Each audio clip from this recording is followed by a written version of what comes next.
क्या तुमने कभी गौर किया है, कुछ लोग बिना कुछ कहे ही अपने आसपास का माहौल बदल देते हैं। वे न चिल्लाते हैं, वे न किसी से मिन्नत करते हैं, वे बस खामोश हो जाते हैं और अचानक से हवा बदल जाती है। लोग बेचैन हो जाते हैं, लोग उन्हें खोजने लगते हैं और जो लोग हमेशा सोचते थे कि वे उन्हें बहुत अच्छी तरह से जानते हैं, अचानक समझते हैं कि दरअसल वे उनके बारे में कुछ भी नहीं जानते। सोचो, अगर तुम भी ऐसा करो तो, अगर तुम हर बात पर तुरंत प्रतिक्रिया देना बंद कर दो, अगर तुम झगड़े की जगह चुप्पी चुन लो, अगर तुम हर छोटी बात का जवाब देने के बजाय थोड़ा पीछे हट जाओ, तो क्या होगा?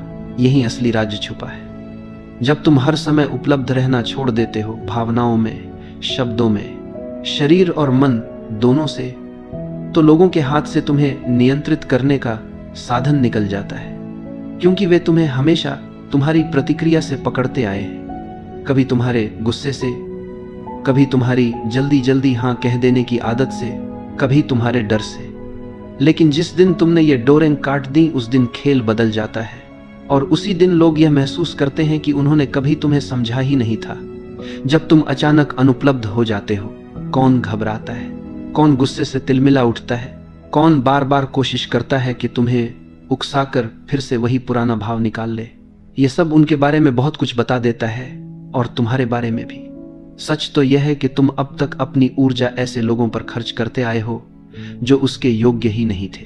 तुम हर बार हाँ कहकर खुद को छोटा करते गए, हर बार तुरंत जवाब देकर अपनी शक्ति दूसरों के हाथों में सौंपते गए, हर बार भावनात्मक प्रतिक्रिया देकर अपना ही खून जलाते रहे।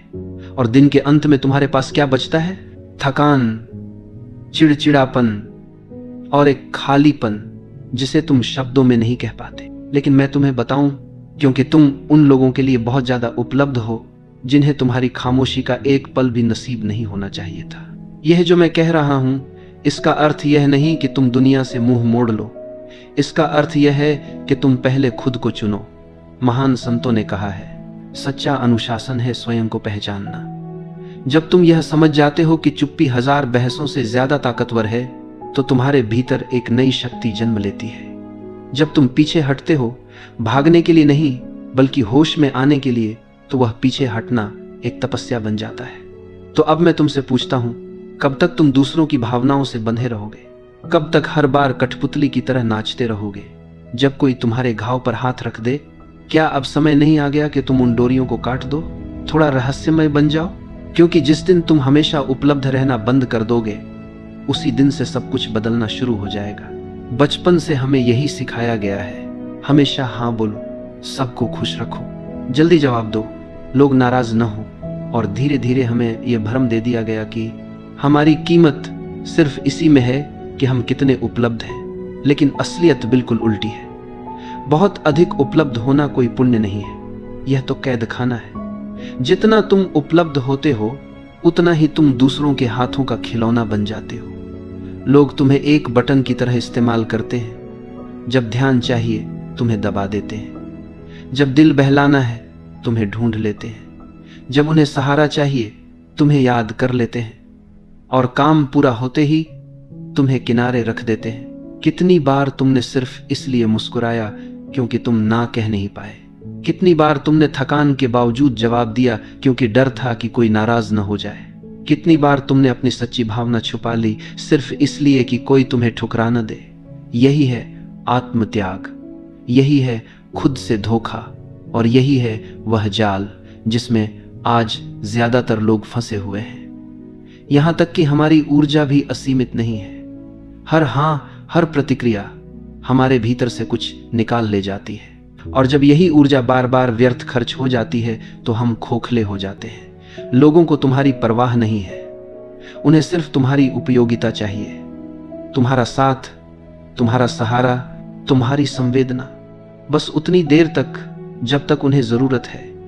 लेकिन जिस दिन तुम सीमाएं खींचते हो, जिस दिन तुम कहना शुरू करते हो बस अब और नहीं, उसी दिन वे लोग तुम्हें बदला हुआ, अजीब और ठंडा कहने लगते हैं। असल में तुम नहीं बदले, बस अब तुम उनके लिए उपयोगी नहीं रहे। और यही है सबसे बड़ा सच, जितना तुम उपलब्ध रहोगे उतना ही तुम्हारी कीमत गिरती जाएगी। क्योंकि जो चीज हर वक्त मिल जाए वह रद्दी कागज बन जाती है, किसी के लिए मूल्यवान नहीं रहती। किसी चीज की इज्जत तब होती है जब उसे पाने के लिए मेहनत करनी पड़े, और तुम जब हर समय मौजूद हो तो कोई तुम्हारी कीमत क्यों मानेगा। तो अब तुम सोचो, तुम्हारा समय किसे देना चाहिए? तुम्हारा ध्यान, तुम्हारी उपस्थिति, तुम्हारी सुनवाई, किसे सच में इसके योग्य मानते हो? और उससे भी ज्यादा जरूरी सवाल है, कौन तुम्हारी अनुपस्थिति का हकदार है? लेकिन इस सवाल का जवाब देने से पहले हमें समझना होगा कि हम इतने जल्दी प्रतिक्रिया क्यों दे देते हैं। हम हर बार क्यों झुक जाते हैं? हमारे भीतर यह तुरंत उत्तर देने की आदत क्यों बैठी हुई है? इसके पीछे है हमारी ऊर्जा। कार्ल यूंग ने कहा था, मनुष्य का मन कोई मशीन नहीं है, यह एक ऊर्जा तंत्र है। हर विचार, हर भावना, हर प्रतिक्रिया हमारी आंतरिक ऊर्जा का एक हिस्सा खा जाती है। अब सवाल यह है, क्या तुम तय करते हो कि तुम्हारी ऊर्जा कहां खर्च हो, या फिर दुनिया तय कर लेती है? जब तुम किसी की बेकार सी आलोचना का जवाब देने लगते हो, जब तुम किसी की उकसाहट पर तुरंत फट पड़ते हो, जब तुम उन लोगों को खुश करने में लगे रहते हो जो तुम्हें कोई कद्र ही नहीं देते, तो दरअसल तुम अपनी जीवन ऊर्जा वहीं लुटा रहे हो जहां से तुम्हें कुछ वापस नहीं मिलने वाला। यूंग ने कहा था, जिसका तुम विरोध करते हो वह और मजबूत होता जाता है। सोचो, जब भी तुम बार बार प्रतिक्रिया करते हो, तुम उसी जाल में फंसते जाते हो। यही वजह है कि बहुत से लोग हमेशा थके हारे रहते हैं। वे कमजोर नहीं होते, बस उनकी ऊर्जा गलत जगह पर बह रही होती है। और जब इंसान लगातार थका हुआ रहता है तो वह असुरक्षित हो जाता है। याद रखो, थका हुआ इंसान शेर नहीं होता, वह शिकार बन जाता है। ऐसे लोग तुरंत पहचान लिए जाते हैं जो तुम्हारी थकान, तुम्हारी बेचैनी, तुम्हारी हर बात पर प्रतिक्रिया देने की आदत का फायदा उठाते हैं। वे जानते हैं कि तुम हर बात पर जवाब दोगे। वे जानते हैं कि तुम्हें ना कहना नहीं आता। वे जानते हैं कि तुम सबका बोझ उठाते रहोगे, और इसलिए वे तुम्हारे कंधों पर अपना बोझ उठाते डाल देते हैं। लेकिन यूंग ने यह भी कहा, सच्चा मन वही है जो ऊर्जा को भीतर बचा कर रख सके। इसका मतलब है, न कहना सीखो बिना अपराध बोध के, चुप रहना सीखो बिना डर के, देखना सीखो प्रतिक्रिया देने से पहले, क्योंकि असली ताकत प्रतिक्रिया में नहीं है, बल्कि सही समय पर सही कदम उठाने में है। कितनी बार तुम पूरी रात सो नहीं पाए किसी अधूरी बातचीत को सोचते हुए? कितनी बार तुम घंटों यह सोचते रहे, मुझे क्या कहना चाहिए था, उसने ऐसा क्यों कहा, मैंने जवाब क्यों नहीं दिया? यह सब ऊर्जा का रिसाव है।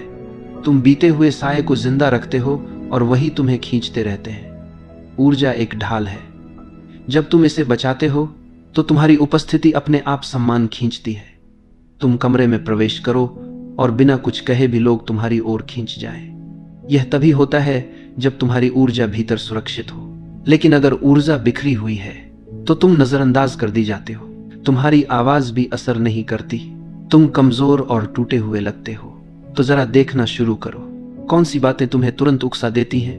कौन से शब्द तुम्हें अपना धैर्य खोने पर मजबूर करते हैं? कौन से हालात तुम्हें बार बार खींचकर पुराने पैटर्न में डाल देते हैं? यही तुम्हारे सबसे बड़े छेद हैं। यहीं से तुम्हारी ऊर्जा बाहर निकलती है।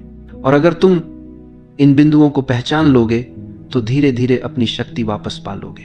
लेकिन ध्यान रहे, इसका मतलब यह नहीं कि तुम पत्थर बन जाओ। इसका मतलब है कि तुम सजग बनो, ना ठंडे ना बेमायने, बल्कि सचेत और अपने स्वामी। यूंग ने यह भी बताया था कि जब इंसान अपनी ऊर्जा को सुरक्षित करना सीख जाता है तो दूसरों की परछाइयां उस पर काम नहीं करती। यानी कि जो लोग तुम्हें अपनी छवि में ढालना चाहते हैं, तुम्हें अपनी भावनाओं का आईना बनाना चाहते हैं, उनकी शक्ति टूट जाती है। और ये वही जगह है जहां खेल और गहरा हो जाता है। जो लोग हमेशा तुम्हारी दयालुता का फायदा उठाते हैं, जो लोग हमेशा तुम्हारे सहारे खड़े रहना चाहते हैं, जो लोग तुम्हारे शांत होने से डर जाते हैं, असल में वे तुम्हारी ऊर्जा से पलते हैं। जैसे कोई बेल किसी मजबूत पेड़ से लिपट कर जिंदा रहती है, और जिस दिन पेड़ झुकना बंद कर देता है उस दिन बेल सूखने लगती है। इसलिए अगली बार जब तुम किसी को ना कहो, जब तुम प्रतिक्रिया न दो, जब तुम चुप रह जाओ, तो समझ लो खेल बदल रहा है। तुम्हारी अनुपलब्धता उनके लिए संकट है, और यह संकट उन्हें अपने भीतर झांकने पर मजबूर करता है। तुम्हारी चुप रहना कोई कमजोरी नहीं है, यह तुम्हारी आत्मा की शक्ति है। लेकिन यहां से यात्रा और भी पेचीदा हो जाती है, क्योंकि जो लोग अब तक तुम्हें इस्तेमाल करते आए हैं वे अचानक बेचैन हो जाएंगे। वे तुम्हें उकसाएंगे, आलोचना करेंगे, तुम्हें अजीब कहेंगे। असल में समस्या तुम में नहीं है। समस्या यह है कि अब तुम उनके खेल का हिस्सा नहीं हो। और यही है अगला कदम। जब तुम सचेत चुप्पी में जाते हो, जब तुम प्रतिक्रिया देना बंद कर देते हो, तो दुनिया की सबसे गहरी चालें तुम्हारे सामने खुलने लगती हैं। मौन का खेल। आधुनिक दुनिया शोर से भरी हुई है।